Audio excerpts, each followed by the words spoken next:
Kako izgledaju ti razgovori? Sad recimo ja lupam, meni neko priđe, kaže Ivane, gledao sam epizodu tu i tu, bilo je divno, tako divan gost, ti si bio super. Šta tebi ljudi kažu? Pa dobijem komplimente sa svih strana, širok spektar komplimenata, sad ne mogu ništa mi ne pada na pamet u ovom trenutku. Ko ti više prilazi, muškarci ili žene? Muškarci, definitivno. Da. Po sistemu, brate naš, ovo ono ili... Da.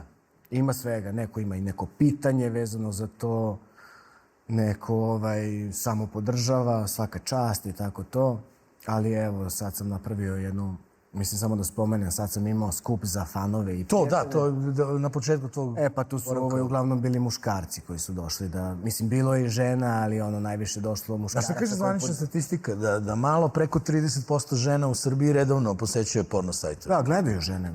Sećam se dok sam još živeo u Srbiji, dok sam studirao i išao u srednju školu, moje drugarice su takođe gledale to.